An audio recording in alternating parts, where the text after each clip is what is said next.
हैं।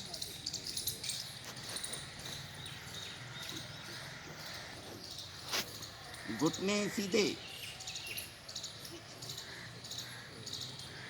सर्वांगासन में आ जाएं यहीं से।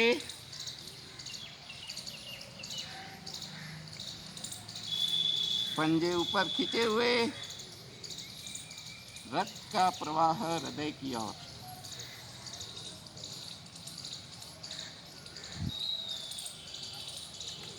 धीरे धीरे स्टेप बाय स्टेप नीचे, हलासन, उत्तान पादासन और फिर डाउन।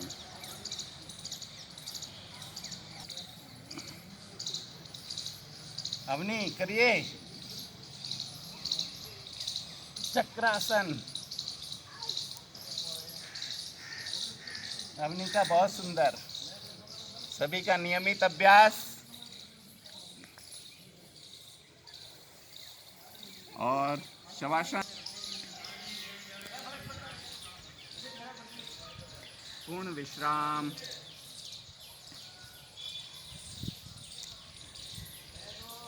ये योग के प्रति समर्पण की पराकाष्ठा है। नियमित योग साधना का परिणाम ये है कि उम्र फ्लेक्सिबिलिटी में बाधक नहीं है। उम्र आपको रोक नहीं सकती कि आप कोई भी कठिन आसन को नहीं करें। ये मैं सच में आज आनंदित हो गया कि ये देवनगरी सिरोही में प्रथमेश गार्डन में नियमित योग कक्षा, संख्या बिल्कुल महत्वपूर्ण नहीं है। संख्या बिल्कुल महत्वपूर्ण नहीं है कि हम कितने लोग योग करते हैं। स्वामी विवेकानंद एक ऐसे योगी थे जिन्होंने इस योग को, भारतीय संस्कृति को विश्व स्तर पर चमका दिया। हम एक संकल्प ले लें, बस एक संकल्प की आज ज़रूरत है सिरोही को, राजस्थान को, भारत को और पूरे विश्व को, कि हम योगी बने साहब। तमाम तरह के आलस्यों को हम छोड़ दें। हमने देखा था पिछले कुछ 2 सालों में कि कोरोना ने जो त्राहिमाम का दृश्य दिखाया था पूरे संसार को, लेकिन जो योग की शरण में चले गए, ऐसा हमारे साथ में एक साक्षात उदाहरण है। मैं उनसे सीधी बात करवाऊंगा।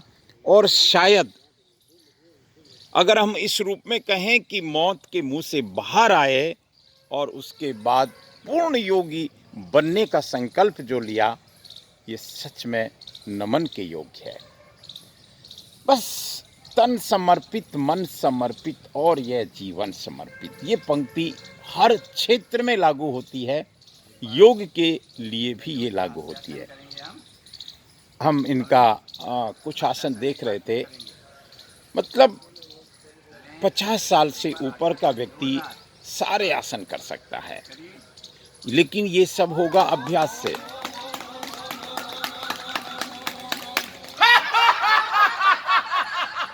और क्या चाहिए। देखिए, गम बहुत है जीवन में, कष्ट बहुत है।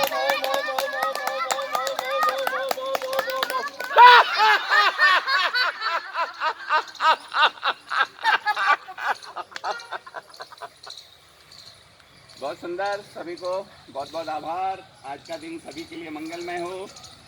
कि एक परिवार में आप ये योग करा रहे हैं, एक बहुत उत्कृष्ट उदाहरण है और बहुत बहुत आपको बधाई। अभी सभी ने सिलेक्शन करने में भी बड़े आ रहा था कि किसको करें, सभी फर्स्ट। हमारी वो छोटी बच्ची तो सबसे विशिष्ट पुरस्कार की हकदार है ना। तो बहुत ही बढ़िया कर रही थी और सभी आसन सभी लोग अच्छे कर रहे थे, लेकिन फिर भी सिलेक्शंस का है। अभी झाला साहब उसको बताएंगे आपको सिलेक्शंस का रिजल्ट। मैं एक बार पुनः नरेंद्र पाल जी का बहुत बहुत धन्यवाद दूंगा। हमारे नरुका जी हर समय हाजिर रहते हैं और हमारे जो शारीरिक शिक्षक मौजूद हैं। ये मतलब एक कोरोना के बाद में ये जो एक चेतना आई है एक तरह से, इसमें योग क्लास हालांकि पहले भी चलती थी, अभी नियमित रूप से नरेंद्र पाल जी कभी का कह रहे थे कि रोज़ आप आएँ, इसका अवलोकन करें। आज हमने मानस बनाया और किया और साथ में हमने भी किया, बहुत अच्छा लगा। मतलब ऐसा लगता है कि डेली यहीं आके करें।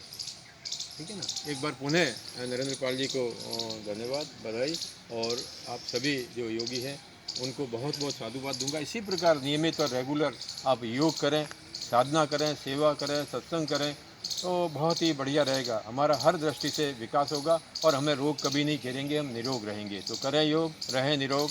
धन्यवाद। जय हिंद, जय भारत। योग प्रेमी सभी, सबसे पहले तो मैं बहुत ही बढ़िया। तालियां एक बार अंशुमन के लिए भी। बहुत बढ़िया, सुंदर। हिमांशु माली, हम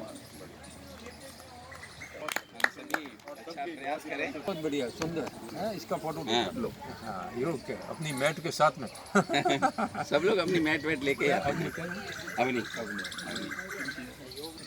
देखिए, हमने कोरोना में बहुत कुछ सीखा, और जो सीखा, जिन्होंने सीखने का प्रयास किया वो बहुत आगे निकल गए। नरेंद्र पाल सिंह जी जो इस पूरी टीम की लीडिंग कर रहे हैं और हर क्षेत्र में आगे रहते हैं, ये कोरोना से भी ग्रसित हुए थे। क्या क्या सर बताएं थोड़ा सा आप। नमस्कार नरुका जी और सभी अतिथियों का। कोरोना के जो पीक समय शुरू हुआ, उस समय मुझे भी सामान्य बुखार आया, जानकारी नहीं मिली, फिर टाइफाइड बताया, निमोनिया बताया, और अचानक जब मैं सामान्य ट्रीटमेंट डॉक्टर से लेता रहा, उसके बाद जब मैंने सिटी स्कोर कराया जी, तो मेरा आउट ऑफ 25 21 का स्कोर आया। मैं स्वयं और मेरे साथ जो मुझे हॉस्पिटल लेके गए तो वो सब घबरा गए, लेकिन फिर भी मन बना करके हमने स्थानीय राजकीय अस्पताल में ही एडमिट होने का निर्णय लिया। चूँकि मैं पतंजलि से जुड़ा हुआ हूँ, योग और प्राणायाम से जुड़ा हुआ हूँ, मेरे हार्ट का भी समस्या थी, मेरी बीपी भी लगभग 160-70 रहती थी, और मेरे को डायबिटीज़ भी 350 उस दौरान हो गया। सारी दवाइयों को लेते हुए मैंने एक ही दृढ़ संकल्प किया। मैंने हॉस्पिटल में, वार्ड के अंदर जो भी मुझे जगह मिली थी, उस जगह में ही मैं नियमित 1.5 घंटे योग, प्राणायाम, कपालभाति, अनुलोम विलोम, भस्त्रिका, ब्रीथिंग एक्सरसाइज सब कुछ करता रहा हौसले के साथ। रोज़ की 2-3 डेड बॉडियाँ निकलती थी, मन भी काफ़ी विचलित होता था, लेकिन उस परिस्थितियों के बावजूद भी मेरा सांस का जो ऑक्सीजन लेवल जो था वो मेरा 84 के आसपास था।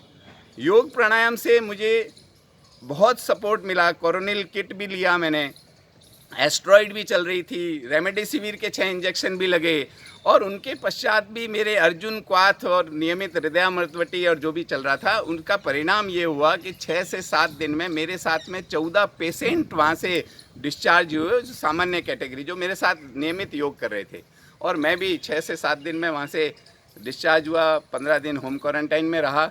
लेकिन संक्षिप्त शब्द में कहूँ कि अगर योग, प्राणायाम और आयुर्वेद का अगर साथ है तो हमारा शरीर निश्चित रूप से एक इम्यूनिटी पावर को बूस्ट करता है। और मैं 14 kg वेट लॉस के बाद भी मैंने रिकवरी शानदार की योग, प्राणायाम और आयुर्वेद से।